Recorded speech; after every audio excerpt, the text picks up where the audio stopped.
And the volume would go in from this laptop? Yes, the volume is going from either side. Yep.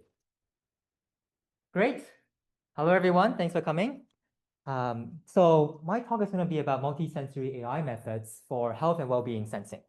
So a little bit of context. I lead a group at MIT called Multisensory Intelligence. We work on all things multimodal AI, develop both the theoretical and practical foundations. We train large-scale multimodal AI models, and we deploy them in many contexts, especially in understanding people and their health and wellness. Some of the main themes, therefore, are building the foundations of multisensory AI, applying them to enhance human experiences, and as we deploy a lot of these models in understanding human health and well-being, we take extra steps to make sure that they are useful and reliable and robust for real-world interaction with people. So in this talk, let me give you an overview of some of the work we've been doing in this space. If there's two key takeaways I want the audience to have, it is that many problems in health and wellness are primarily multimodal. They involve integrating very diverse data sources from different sensing modalities. And when you start looking at AI that integrates all these diverse data sources, you're going to run into several key technical challenges. Some of these challenges include, firstly, the heterogeneity, the fact that data modalities are very different, and therefore it's very difficult to bring them into some common space, and the idea that these modalities can often interact in different ways to bring about new sources of information. And throughout this talk, we'll discuss some of the latest AI methods and models we've developed to tackle learning from very heterogeneous data and capturing the interactions from different data sources. So to give a glimpse of the applications that we work on, just like how health and wellness is very multifaceted and multimodal, we also look at it from various perspectives. We build systems that are primarily about physical health, understanding all these indicators collected in the doctor's office, and seeing how that can enhance the clinical workflows in collaboration with doctors. Some of these examples include developing these real-time sensing systems in ICU rooms. So these are computer vision-based systems that can track 24/7 the status of these patients, whether they need help, whether they've fallen down, whether they're trying to reach the doctors and nurses.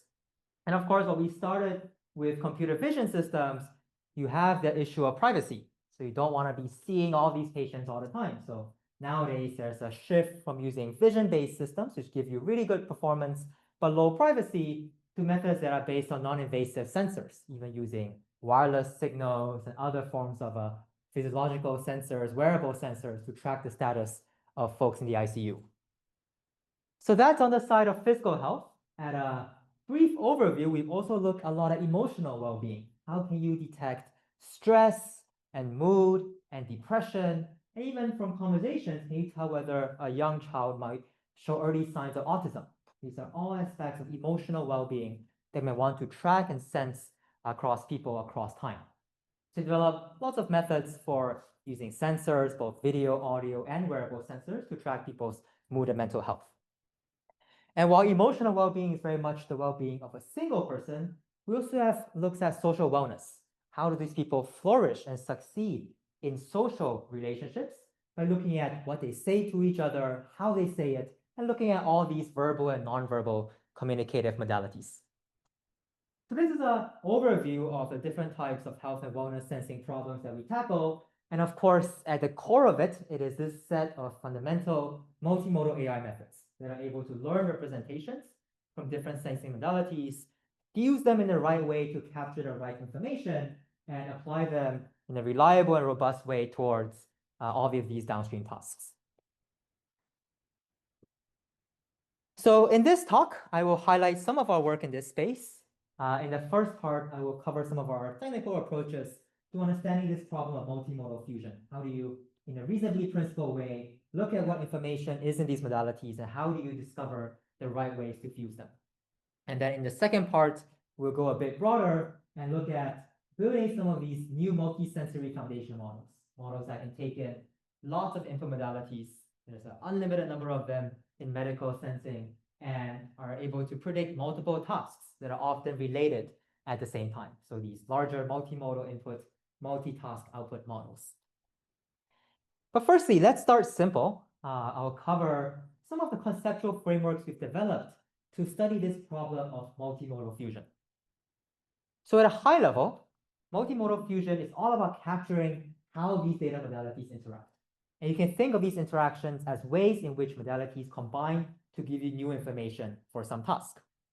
So you can think of these modalities as Venn diagrams, X1 in red and X2 in blue, and they often share some information between them. For example, images and reports often share some information between them, and at the same time, there's often some unique information in one that is not in the other. And during fusion, there's often this task Y that you're trying to predict given these two modalities. So conceptually, we like to think of fusion as learning different types of interactions, one of which is redundancy. The idea that there is some common information between your two modalities that you're trying to exploit, and that information is relevant for the task. So you might be trying to understand a person, and they might be saying something like, "This movie is great," with a huge smile on their face. Now, both of those are very indicative of positive mood and positive emotion, and together you are very confident that the person really enjoyed the movie.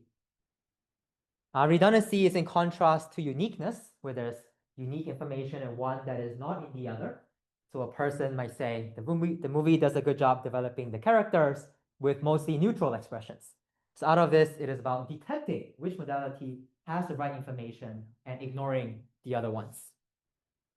And finally, the third type of interaction is what we call synergy.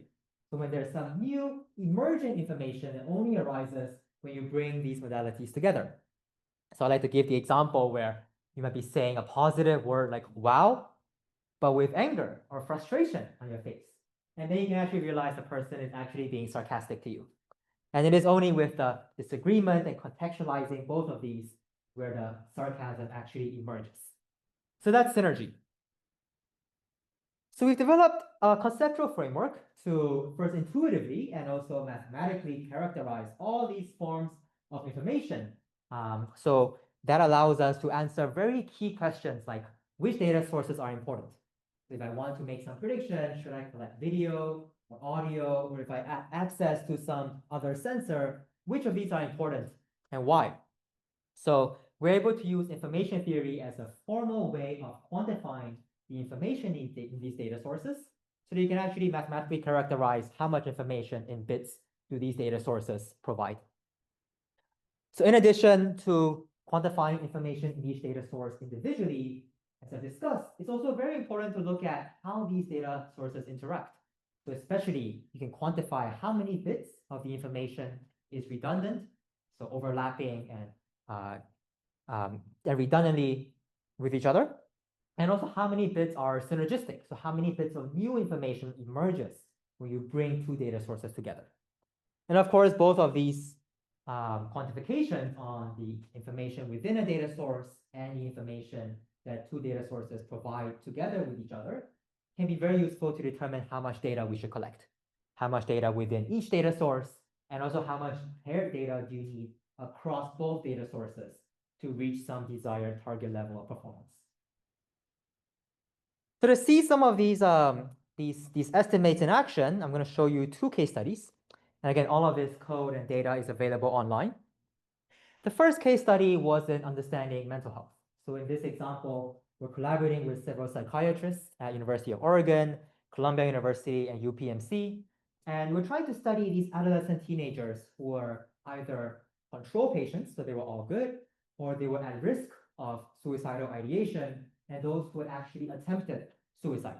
So these are very high-risk individuals, these young adolescent teenagers. And the context was that we were able to access their mobile data.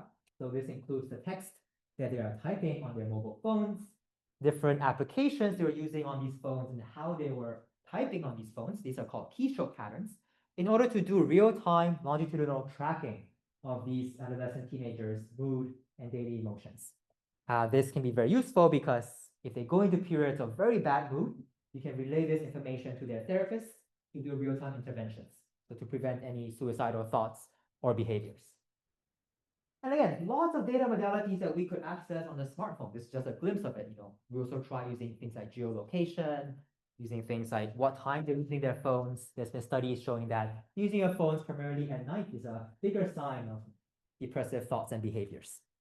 So instead of really trying everything randomly, you can use this framework. And this framework allows you to essentially, in a data-driven manner, quantify how many of these modalities are redundant, how many are unique, and how many are showing some synergy in combination with other modalities. So we found that there's actually quite a bit of synergy between the text that these patients were typing on their phones and the context in which they were typing the text. So whether the applications they were using or whether they were typing it quickly or slowly.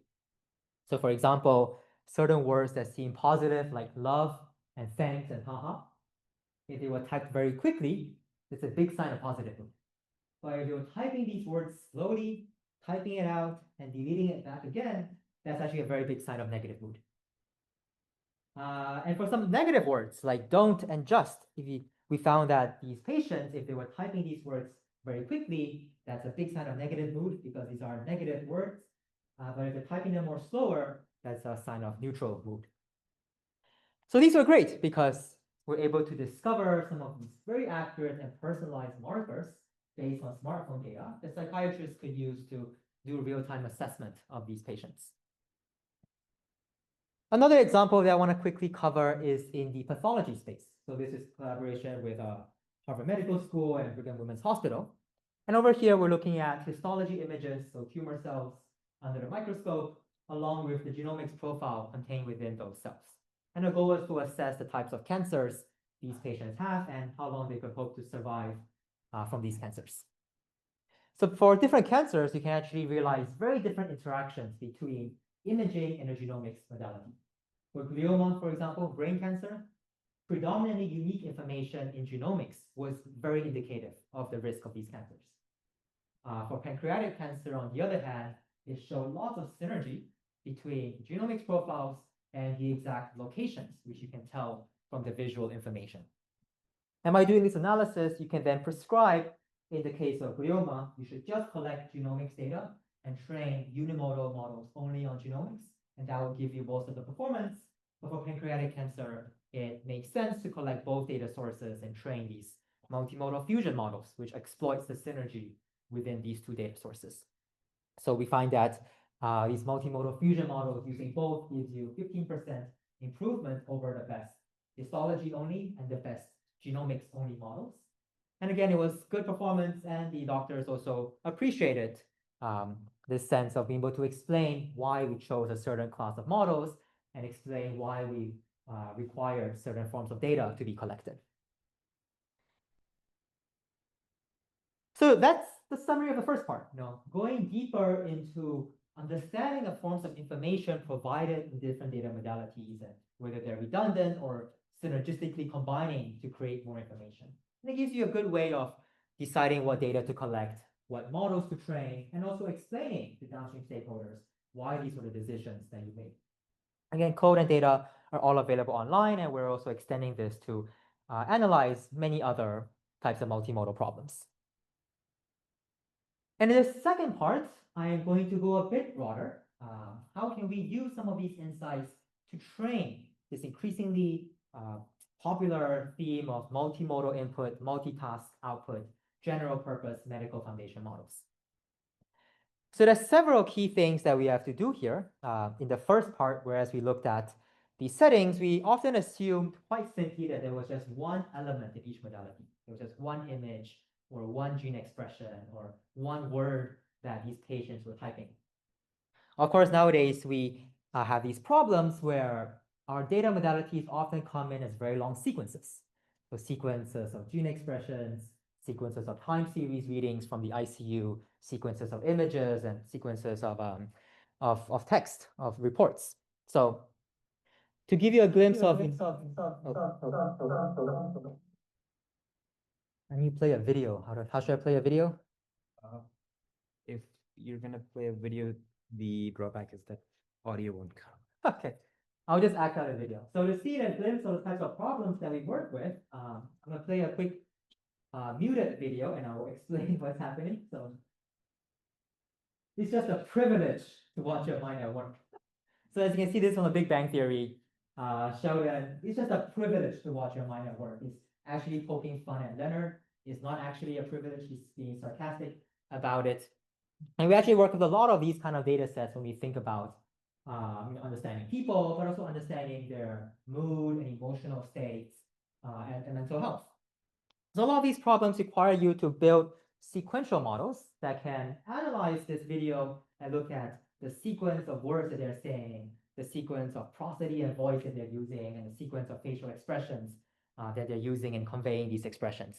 We're also recently extending some of these models to study ADOS tests. These are autism developmental disorder tests, because they also involve therapists interacting with young children, and children might be responding or showing attention and gaze where somebody else might be ignoring the therapist. And these videos are very useful for understanding early onsets of autism. So we've been studying building these foundation models that take in lots of inputs and predicting lots of tasks. If you think about a lot of data sets that are available out there, they're often within this union of language, video, audio, and in some sense, time series data. So I might use language and audio and visual gestures to understand people. Most of the computer vision community looking at multimedia is looking at image and text data. Folks in robotics combine visual data with lots of sensory information, like proprioception sensors, tactile sensors.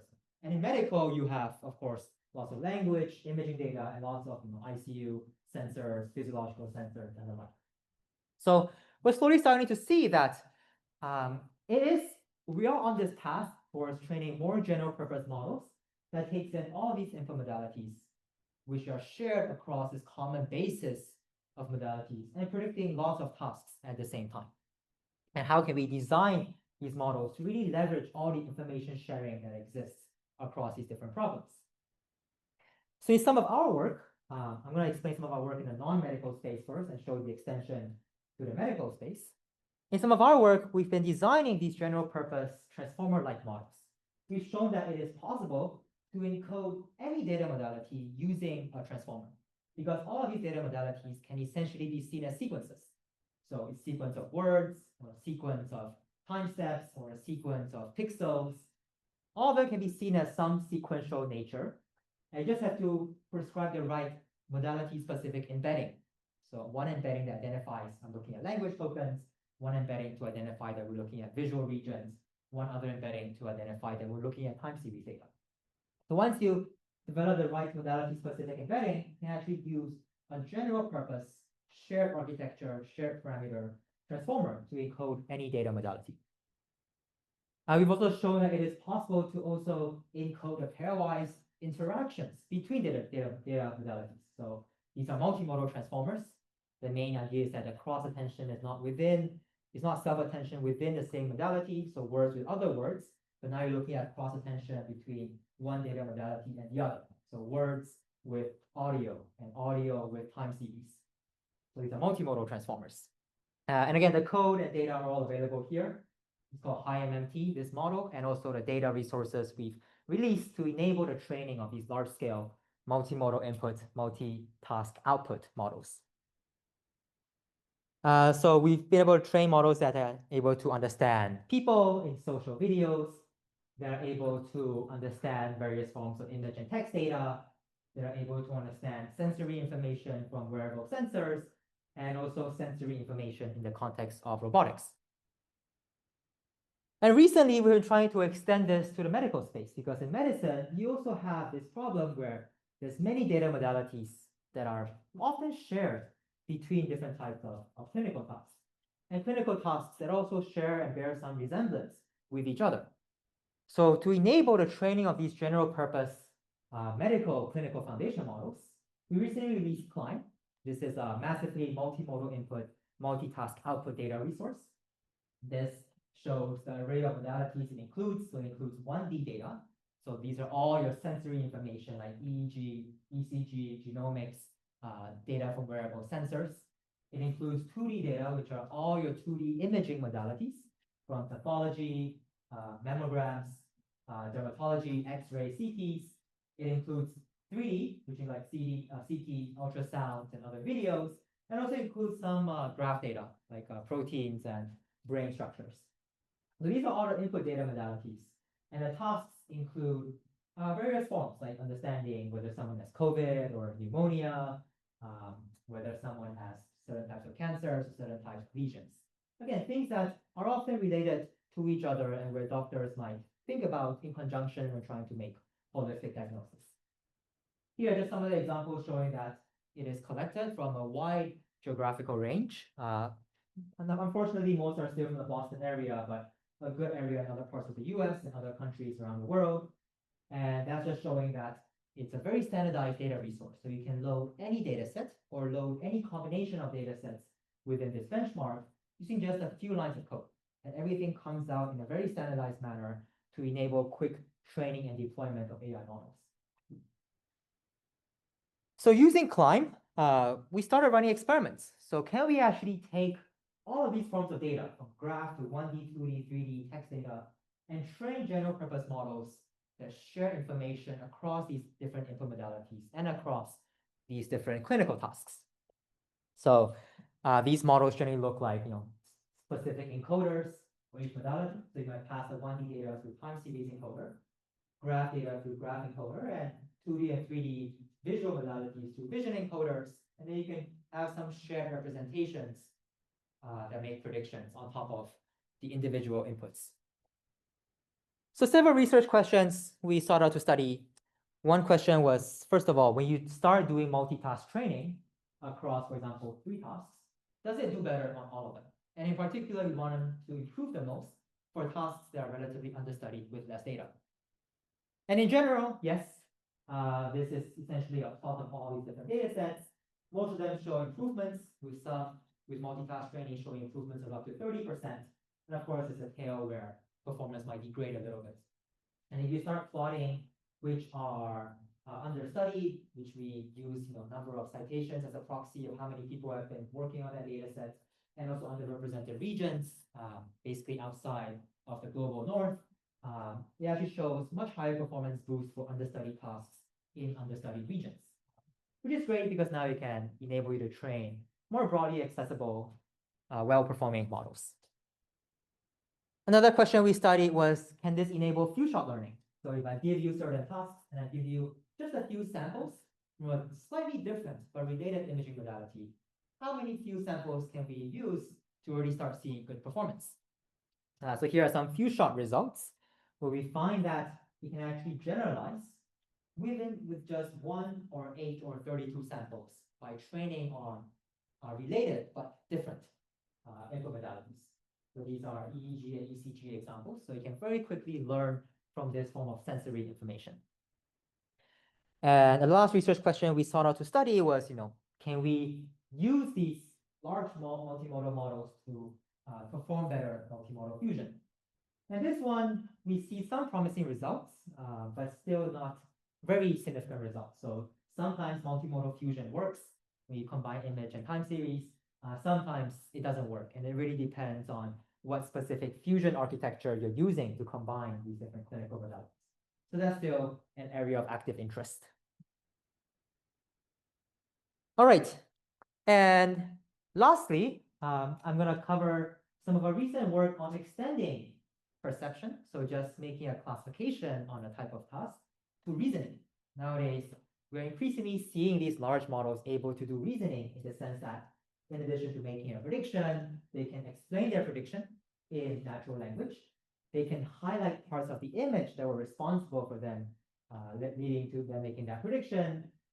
They can be creative. They can also cite medical evidence, so citing relevant papers and journals to support their decisions, and also possibly to explain counterfactuals. So if this person was a different age or was taking or not taking this medicine, what would have been a different outcome? So these are the type of problems that we are looking at. For the sake of time, I will skip some of the technical details and just go straight to the results.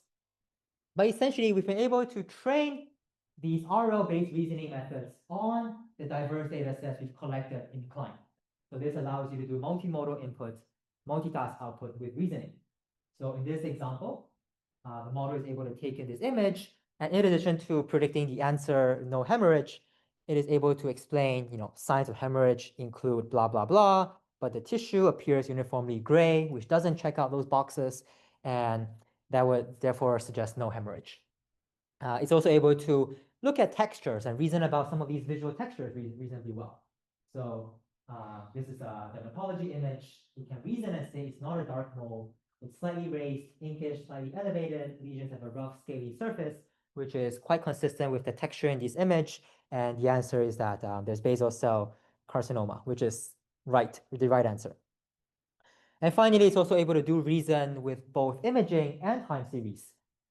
So in this example, it's able to say that a patient's history includes X-ray images showing no obvious acute pathology in the lungs, which could be indicative of a stable condition. The ECG also appears to be unremarkable, and there's no immediate signs of acute heart failure or other critical conditions, and therefore the assessment for how long they will stay in the hospital is 0 to 4 days, which is also the right answer. Yes, so if you're interested, the Klein dataset is available online, and this follow-up work, this model that we built, which is primarily training some of these reasoning-based vision and time series language models on the Klein dataset, is also publicly available. We just put this paper out last month. Great, and as a last teaser, I also want to show some really cool work that we're doing recently on smell sensing. Smell sensing is a completely understudied modality in AI, but it can be very useful in health and wellness. The example I'd like to give is, so this smell sensor has been programmed to smell the presence of peanuts, which can be very useful for someone who's allergic to peanuts but cannot visually see whether it's been contaminated in their food. So these sensors that we train can go there, smell it, and say there's a peanut in that candy bar, there's a peanut in that jar of peanut butter and in the piece of cake. And also, do reasoning over what are some symptoms of peanut allergies and where might be the nearest hospital if somebody accidentally ate this and have a peanut allergy. So lots of cool new modalities that are also possible in holistically understanding a person's health and wellness. So to summarize, many problems in health and well-being sensing are multimodal in nature. And primarily the technical challenges we have to tackle is how to learn from very heterogeneous and different data sources that often interact in very different ways. And we covered some basics of multimodal fusion. How can we understand these interactions using information theory? And also some of our work on scaling up some of these models to take in lots of medical data as inputs, train it for different tasks, and also equipping them with reasoning capabilities in addition to making a prediction. So all papers, code, and resources are on our websites. Happy to take any questions. Thanks, everyone.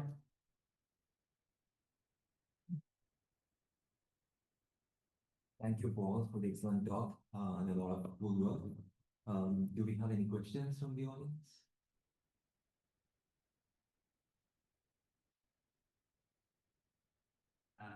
I saw you use a mini data set. Yes. So they are patient related. So the data is patient linked. So for clinical patient, this is all my data. They also need to synchronize in time. Let's say I take a chest X-ray today, I have reported today, or I take a CT tomorrow. So they are related. How you link the patient and link the time. Yes, so absolutely. So we use so Climb in this context was a lot of public data sets. It contains a lot of public data sets. Some are Mimic. Mimic is good because it pairs the imaging with the sensor, with the tech reports, and they have annotations of which day everything was collected. So that's good. Some of these other data sets don't have time information, so there just might be a single X-ray with a single EHR report and so on. But in general, we use the time information as another kind of input in the sequence models that we train. All of these models, they take in sequences of words, they take in sequences of image, sequences of time series data using transformers. And by placing where they're input into the sequence, you can essentially capture that time information, right? So I put the image together with the reports on the same day that it was collected. Brief follow-up question. Let's say this time point, I need to make a decision. Let's say I need to make a diagnosis. Right. And then new data is available. I collect the new data, make another decision. So how are you able to do the inference at a certain point? That's a good question. I don't think any of these data sets yet have that kind of relabeling or revision of your label. Oh no, time sequence. That's Yeah. let's say yesterday, I made a decision. Tomorrow I'm gonna make another decision, that's right? Right. So how your model be able to make the sequence decisions? So now, I mean, nowadays with these large vision language models, you can essentially make a prediction. You can give it more context, so more images and more text, and it would be stored within its context window and its memory.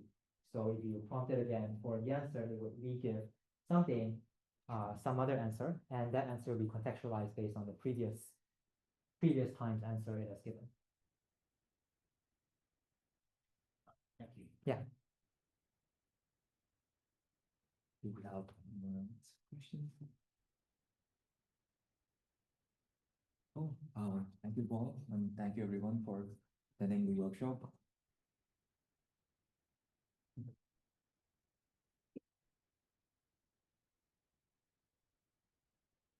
Thanks for organizing. I do have a question actually, so if you have one. Of course. Yeah, so I think like what you said as well as like any of these like super large like multimodal data sets, right? You always have the problem of like missing modalities and like missing points. Like it's not always like perfectly paired. Yeah. So like if you think about like a single patient data, like for who we have like missing modalities, like what do you think is like the best way to really solve that issue? Pretty sure you have come across that problem. So Right. I think we have to embrace the missing modality property in the sense that I think everything in the future will be trained with partial multimodal data. So imagine, let's say you want to train some super generalist AGI model, right? So I might feed it one data set. Feed it some other data set with this. For example, we can feed it some other data with video, audio. And it's really about putting together all these subsets. And the training of the generative model would basically be trained by the ones that are observed. Once they're missing, it could either not update those parameters or maybe try to infer those parameters if there is something to display. So we have to kind of embrace it. I mean, true AGI will be taking everything, but you never ever see everything at the same time. So I think like for like the training paradigms, there's like there is like our style training or some grounding training like image training paradigm, like you just have range of the common modality. Right. So like what you think is like the way to go there for like all these like super muscle training systems? I mean, I've only seen two general training recipes. One is where you first train the language model and you train adapters, which is really plug and play, really general. I like it. The other is to train natively multimodal from scratch. So you start with multimodal transformer, you start training, from scratch. And I'm probably leaning more towards, different LLM with plug-and-play adapters, and where huge ensemble of adapters, subsets of data or whatever subset of modalities I mean, when that thing came out, when Lava, natively multimodal model came out, it wasn't very good.